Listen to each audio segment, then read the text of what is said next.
Hello students, welcome to my YouTube channel sublime mates. तो students, आज हम अपने वैद्युत धारा के चैप्टर को ही कंटिन्यू करेंगे। हमने पिछले वीडियो में अपने जो विद्युत विभव के बारे में पढ़ा था, तो आज का जो हमारा टॉपिक रहेगा वो रहेगा वैद्युत विभवांतर। ठीक है, क्या होता है वैद्युत विभवांतर?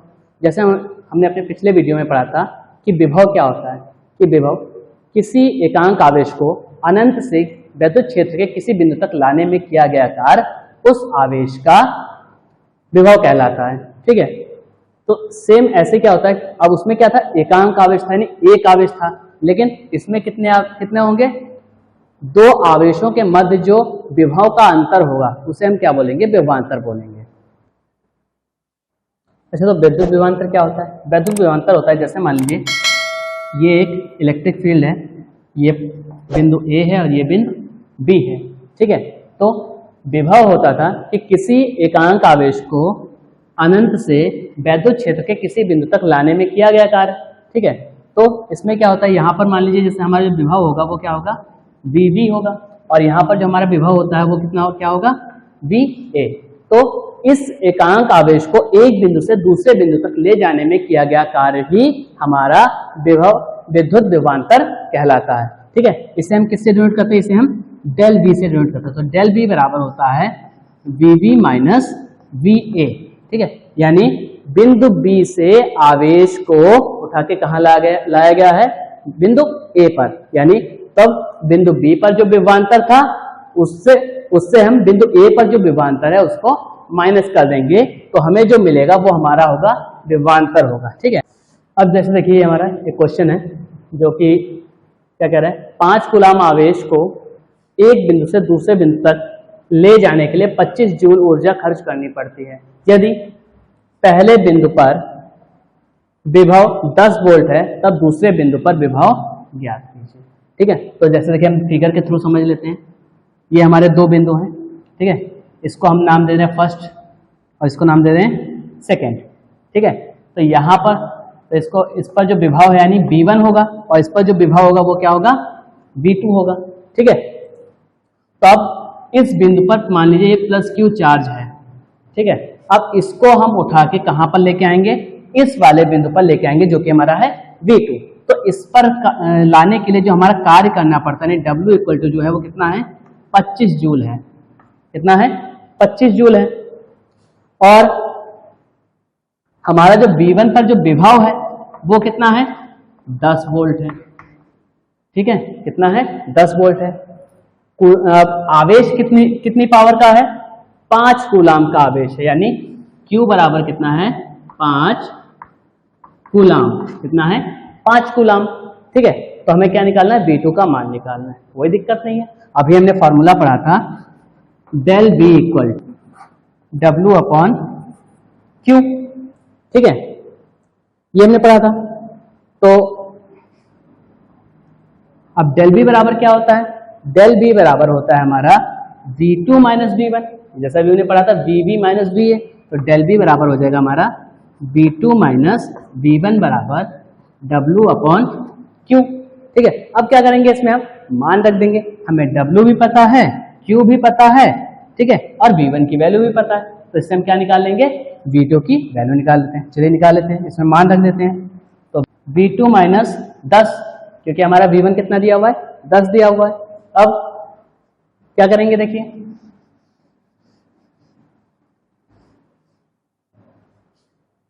और W कितना दिया है हमारा, W हमारा दिया है 25 जूल। यहाँ पर हमने रख दिया 25, और कितने कूलाम का आवेश है, 5 कूलाम का आवेश है।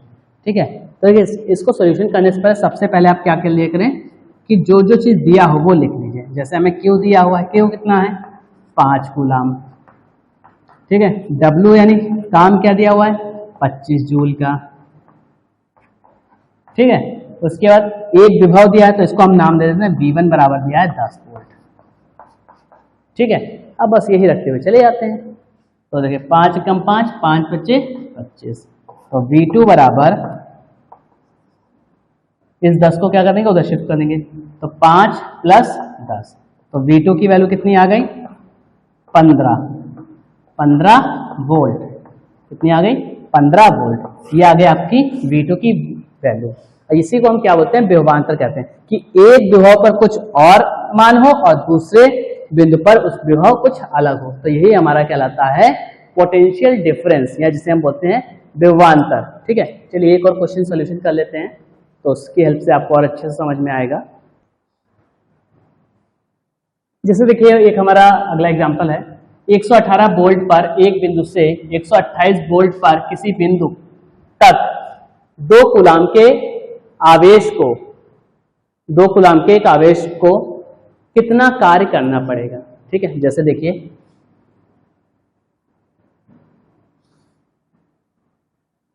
ये 2 बिंदु हैं, ये हमारा V2 है और ये हमारा V1 है। ठीक, तो V1 हमारा कितना दिया हुआ, 118 वोल्ट। ठीक है, यहाँ पर जो है 118 वोल्ट है, और जो V2 है वो कितना है, 128 वोल्ट। ठीक है, अब यहाँ पर एक आवेश है प्लस Q, ये कितने कूलाम का है, 2 कूलाम का है। कितने कूलाम का है, 2 कूलाम का। ठीक है,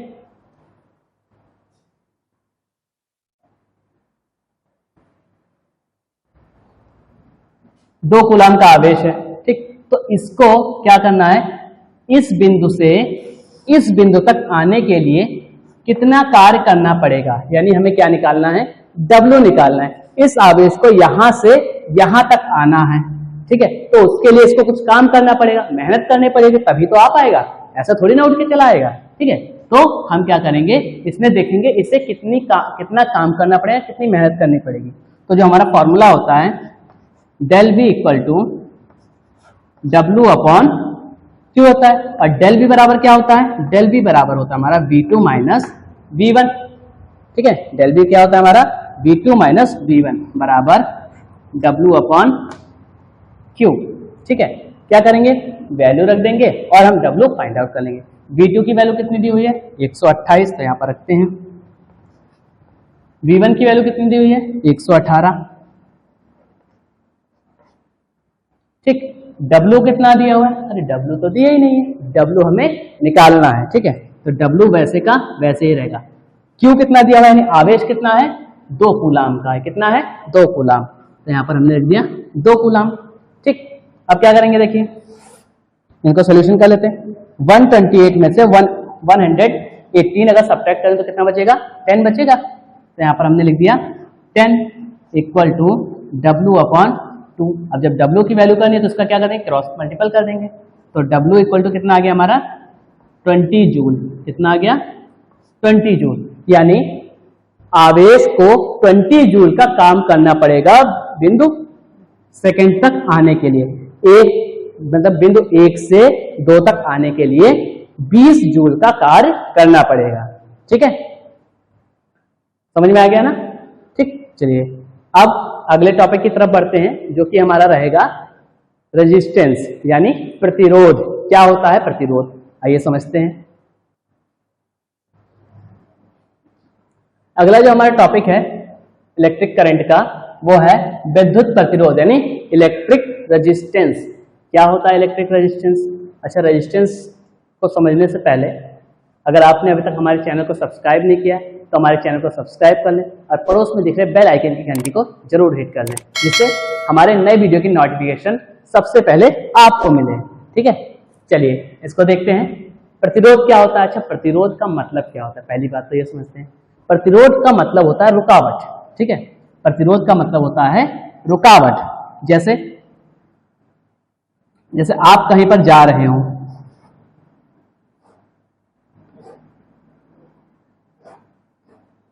ठीक, जैसे आप कहीं पर जा रहे हो और सामने आपके एक बड़ी सी नदी आ जाए, तो ये नदी आपके लिए क्या हो जाएगी, बाधा ही तो हो जाएगी, रुकावट ही तो हो जाएगी।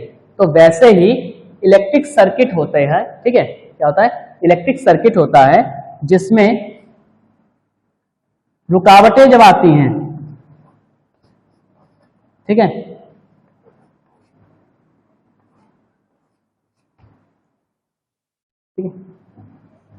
ऐसे ही इलेक्ट्रिक सर्किट में होते हैं जिसमें जब कोई भी चीज फ्लो हो रही होती है, मतलब उसमें चल रही होती है, जैसे करंट अगर फ्लो हो रही है तो उसमें क्या होता है, रुकावटें आ जाती है, वो उसको अंदर मतलब आगे जाने नहीं देती है, यानी उसको रोकने का प्रयास करती है। तो यही क्या कहलाता है, विद्युत प्रतिरोध कहलाता है। ठीक है, अगर हम डेफिनेशन की बात करें तो इसकी डेफिनेशन है विद्युत प्रतिरोध की। क्या कहता है इसकी डेफिनेशन, कि किसी चालक का वह गुण जो उसमें बहने वाली विद्युत धारा का विरोध करता है, प्रतिरोध कहलाता है। ठीक है, जैसे कोई कंडक्टर है, कंडक्टिव मटेरियल है, चालक है, उसमें जब धारा प्रवाहित होती है, ठीक है, जैसे एक इलेक्ट्रिक मटेरियल है तो इसमें क्या हो रहा है, धारा प्रवाहित होती है। क्या होती है, धारा प्रवाहित होती है। तो इसका एक ऐसा गुण होगा जो इसको बहने से रोकेगा। ठीक है, यानी इसका अपोज करेगा कि भाई तुम आगे नहीं जा सकते हो, विरोध करेगा इसका।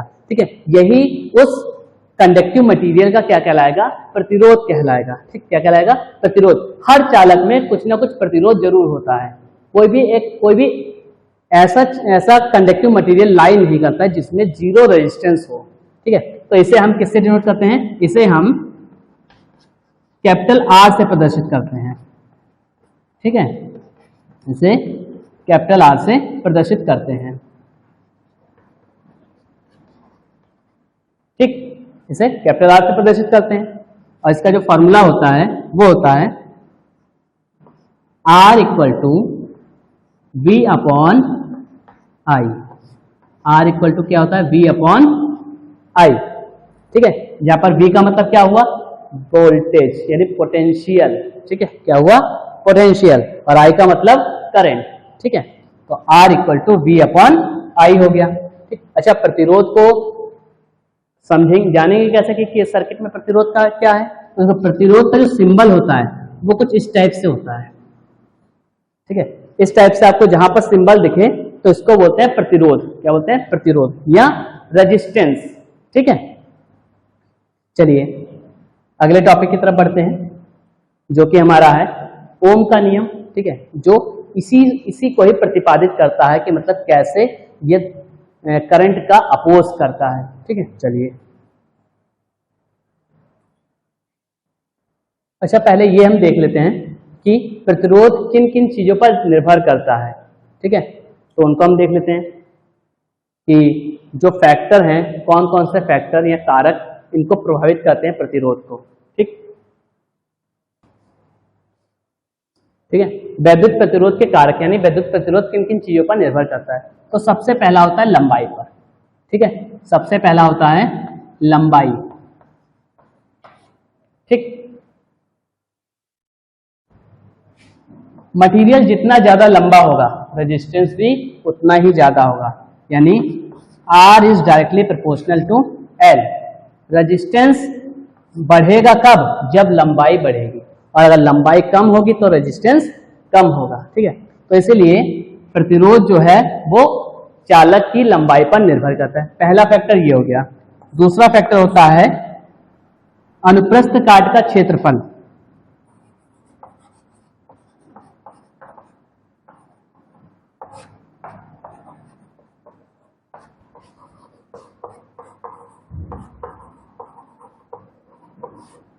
अनुप्रस्थ काट का क्षेत्रफल यानी cross section area of a conductive material. ठीक, तो इसमें ये कहता है कि R is inversely proportional to cross section area, यानी किसी भी तार की मोटाई जितनी ज्यादा होगी रेजिस्टेंस उतना ही कम होगा, और तार की मोटाई जितनी कम होगी रेजिस्टेंस उतना ही ज्यादा होगा। इसमें क्या कह रहा है, तार की लंबाई बढ़ेगी तो रेजिस्टेंस बढ़ेगा, तार की लंबाई घटेगी तो रेजिस्टेंस कम होगा। ठीक है,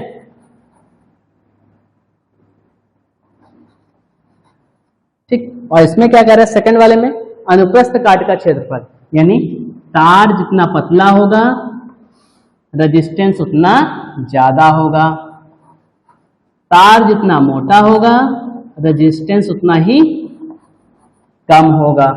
ठीक है, तो एक तार के क्षेत्रफल पर भी निर्भर करती है। ठीक है, तो ये कुछ कारक हैं जो वैद्युत प्रतिरोध पर निर्भर करते हैं। ठीक,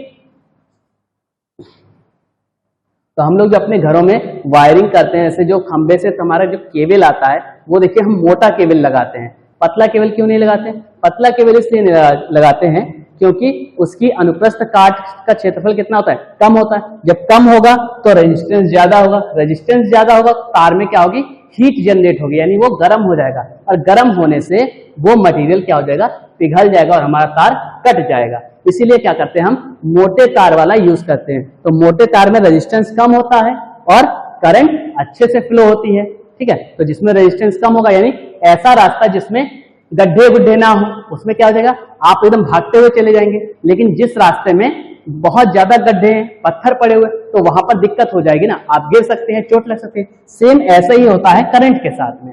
तो उसको जितना अच्छा रास्ता मिलता है वो उतनी ही अच्छी से फ्लो करती है और उतनी ज्यादा मिलती है। और जितना रेजिस्टेंस यानी जितना उबड़ खाबड़ रास्ता होगा उतनी ही कम हमें करंट मिलती है, ठीक है। चलिए अब हम बात करते हैं अपना ओम के नियम के बारे में। क्या होता है ओम का नियम,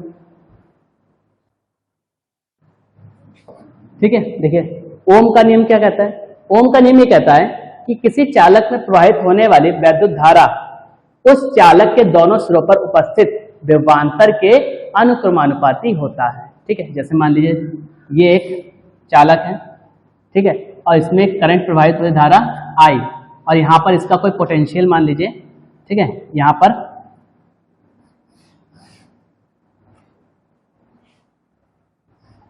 ठीक है, इसमें धारा जो है प्रवाहित हो, और यहाँ पर क्या लगा हुआ है, विभवांतर लगा हुआ है। इसके दोनों सिरे पर क्या लगा हुआ है, देखिए एक सिरा ये है और दूसरा सिरा ये है, इसके दोनों सिरों पर क्या लगा हुआ है, विभवांतर। तो धारा जो होगी विभवांतर की क्या हो जाएगी, अनुक्रमानुपाती हो जाएगी, यानी I is directly proportional to V। इसको बोलते हैं प्रोपोर्शनल, इंग्लिश में, हिंदी में बोलते हैं अनुक्रमानुपाती, ठीक है। तो इसमें ये कह रहा है जब वोल्टेज बढ़ेगा, ठीक है, जैसे हम मान लें यहाँ पर हम 10 वोल्ट दे रहे हैं तो करंट भी हमारी उसी के अकॉर्डिंग फ्लो होगी। अगर हम इसमें वोल्टेज बढ़ा दें 20 वोल्ट तो करंट भी हमारी बढ़ जाएगी, ठीक है। तो जब करंट बढ़ेगा तो वोल्टेज भी बढ़ेगा, या मैं कह सकते हैं जब वोल्टेज बढ़ेगा तब करंट बढ़ेगी, और जब वोल्टेज कम होगा तो करंट भी कम हो जाएगी, ठीक है। तो ओम का नियम हमारा ये कहता है कि I is directly proportional to V, या V is directly proportional to I, ठीक है। V is directly proportional to I ऐसे भी कह सकते हैं, ठीक। तो V बराबर क्या हो जाएगा हमारा, V बराबर हो जाएगा I इंटू आर। क्या हो जाएगा, I इंटू आर। अब ये R क्या है, R एक हमारा कांस्टेंट टर्म है। क्या है, कांस्टेंट टर्म, जिसे हम क्या बोलते हैं, परिपथ का प्रतिरोध कहते हैं। क्या कहते हैं, प्रतिरोध। अभी हमने पढ़ा था प्रतिरोध के बारे में, ठीक है। तो ये हमारा क्या कहलाता है, प्रतिरोध कहलाता है, ठीक।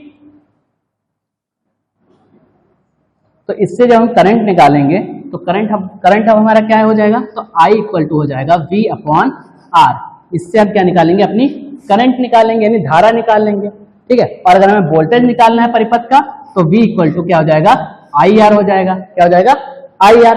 और रेजिस्टेंस हमें पता ही है क्या होता है, रेजिस्टेंस हमारा बराबर हो जाएगा V अपॉन I, ठीक है। चलिए तो इसके डेफिनेशन के बारे में बात कर लेते हैं। तो ये ओम का नियम है, देखिए क्या कहता है, किसी धातु के तार में प्रवाहित होने वाली वैद्युत धारा उस तार के मध्य उत्पन्न वैद्युत विभवांतर के अनुक्रमानुपाती होता है, यानी V is directly proportional to I, ठीक। तो इसका अगर हम डिफाइन करें तो क्या हो जाएगा, V is equal to IR। V equal to क्या हो जाएगा, IR, ठीक है। तो ये हमारा ओम का नियम था, ठीक है। चलिए आज के लिए इतना ही, मिलते हैं अगले वीडियो में, इसी के अगले पार्ट में कुछ क्वेश्चंस के साथ में और प्रतिरोध के कॉम्बिनेशंस के बारे में पढ़ेंगे, ठीक है। चलिए अगर आपको हमारा वीडियो अच्छा लगा हो तो हमारे वीडियो को लाइक करें, शेयर करें और चैनल को सब्सक्राइब करना बिल्कुल भी ना भूलें, क्योंकि आपका सब्सक्रिप्शन ही हमें मोटिवेट करता है और वीडियोस बनाने के लिए। सो प्लीज़ सपोर्ट कीजिए हमारा, ठीक है। चलिए मिलते हैं अगले वीडियो में।